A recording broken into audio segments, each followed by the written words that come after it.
Hiring ang company ko dito sa New Zealand ng mga hotel receptionist at hotel housekeepers. So ayun, what's up? Sana All TV ang vlogger-vloggeran dito sa New Zealand, mga master. So ayun, oo, tama yung narinig mo dun sa aking intro. Hiring nga ang hotel ko dito sa New Zealand. Hindi ko pala hotel ng company ko dito sa New Zealand. So hiring sila ng mga receptionist at hiring sila ng mga housekeepers. So ayun, uunahan ko na kayo, hindi po ako connected sa hiring department ng company.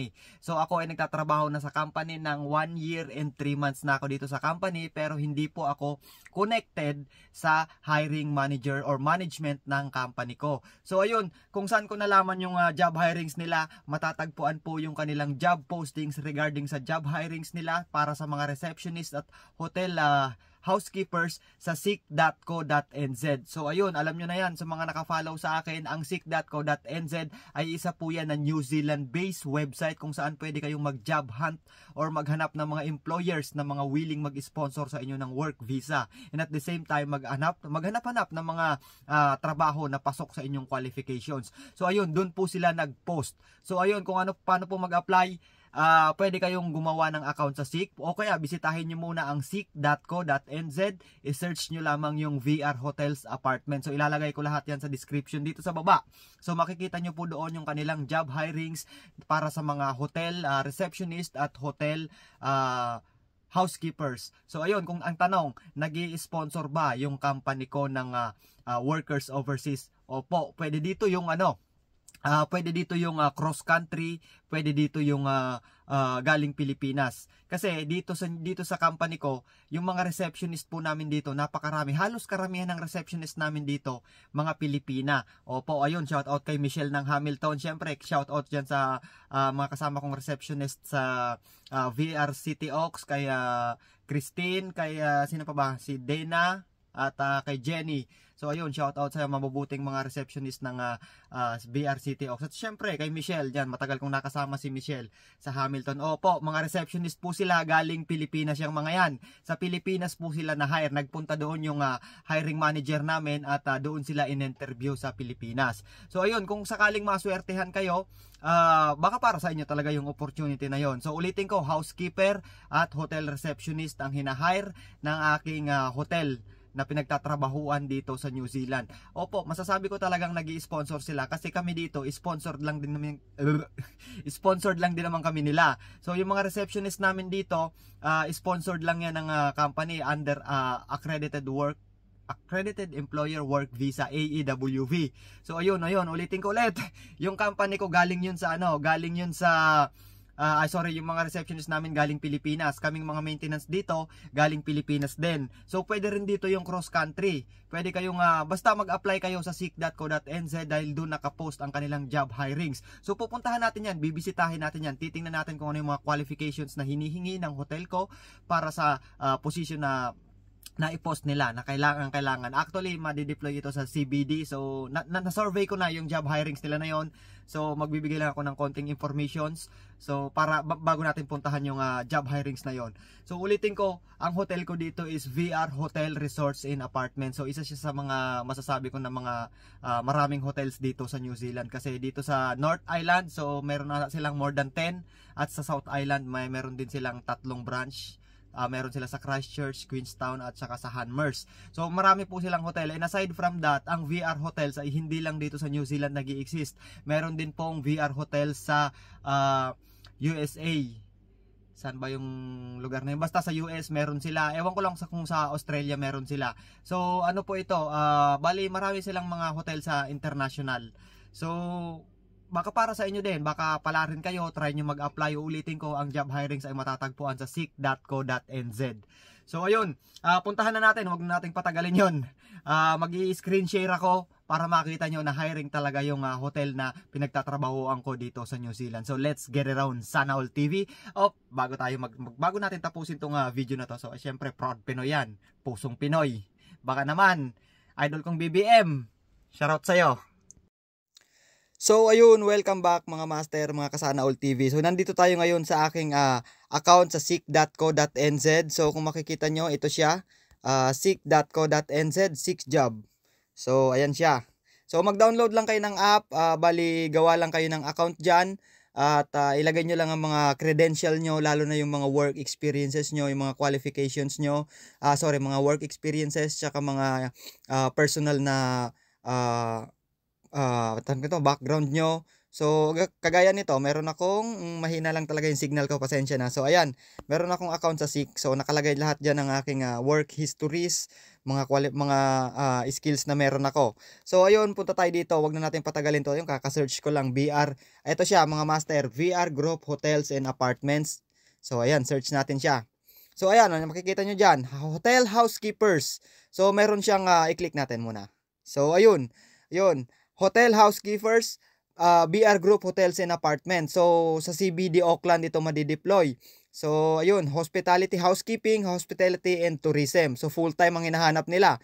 24 to 29 New Zealand dollar ang kanilang salary offer, mga master. So, ayun, hotel housekeepers.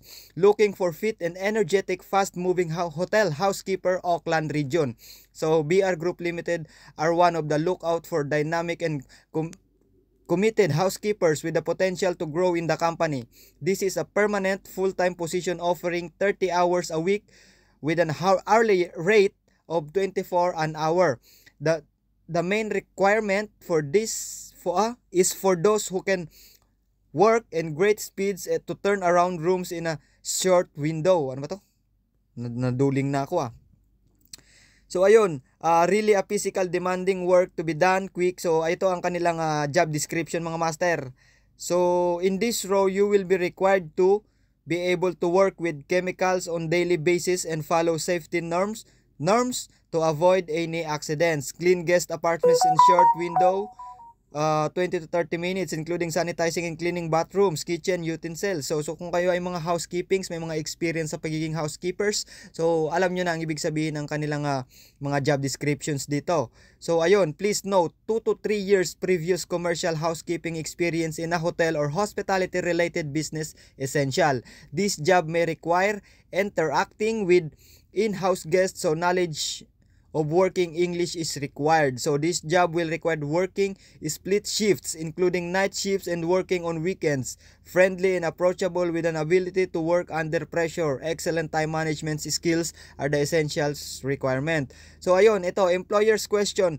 Your application will include the following questions. Which of the following statements best describes your right to work here in New Zealand? So how many years experience do you have as a housekeeper? So, sasagutan nyo to kapag nag-quick apply kayo. So, how do you rate your English language skill? So, dahil ayokong mag-quick apply, hindi ko pipindutin yung quick apply na to. So, ayan, kapag meron kayong account sa SICK, so, pindutin nyo lamang yung quick apply kapag qualified kayo sa evaluation nila. So, tatawagan nila kayo para iset sa interview kung ano man. So, ayun, ito pa, puntahan natin yung isa pa. Excuse me. So, ito, receptionist. So, hotel receptionist. So, ulitin natin, hotel receptionist under VR Hotels and Apartments. So, Auckland CBD rin ang destination, front office and guest service, hospitality and tourism. So, meron siyang 25 to 29 New Zealand dollar per hour. So, ayun, looking for an energetic front office associate with hotel receptionist. So, ito yung kanilang, meron sila ditong nakalagay na, ito, candidates for this position must have at least 24 months of experience of working in a similar role. So they need to be smartly presented and well-groomed for pleasant presentation. So graduates with hospitality formal education of minimum NZQF level of 2 and 3 can apply.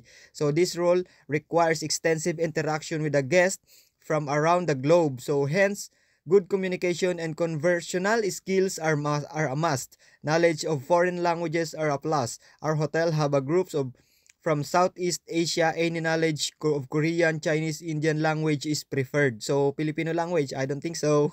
So, ayun, experience of working in a hotel environment is required. So, ayun, dapat meron talaga kayong experience. So, ito yung kanilang job details, mga master, mga Kasana All TV. So ayun, ulitin natin, candidates must be willing and able to work in, must present daily to shift on time and well-groomed presented. So rotating shifts, morning, afternoon, and nights. Split shifts, work on weekends. So ayan, ganyan din ang mga trabaho ng mga kasama kong hotel receptionist dito. So your application will include the following question: which of the following statements best describe your fit? Your right to work here in New Zealand. How many years experience do you have as a hotel receptionist? How do you rate your English language? So ayan, ulitin ko, matatagpuan itong job hirings ng company ko dito sa seek.co.nz. So puntahan nyo lamang, gawa kayo ng account. Mabilis lang naman gumawa ng account sa Seek. Lagay nyo lang yung mga credential nyo, personal and school credential, work credential. So basta tali, tugma yung mga ano nyo, yung mga work experiences nyo. So pwede kayong mag-apply dito. Click nyo lamang yung quick apply kapag qualified kayo sa evaluation, sa assessment na ginawa nila. So pwede kanilang tawagan at iset para sa interview. So ayun, sana makatulong ang video na ito mga master. Sana good luck. Pwede rin ito sa mga nandito na sa New Zealand. So ayun, kung mga nandito kayo, naka-partnership visa kayo, na may experience kayo sa pagiging housekeepers or hotel receptionist, baka para sa inyo rin ang job opportunity na ito. So hindi lang ito para sa mga nasa Pilipinas or gustong mag cross country. Pwede rin ito sa mga nandito sa New Zealand. So ayun lamang, tapusin na natin to dito. Masyado nang mahaba yung video mga master.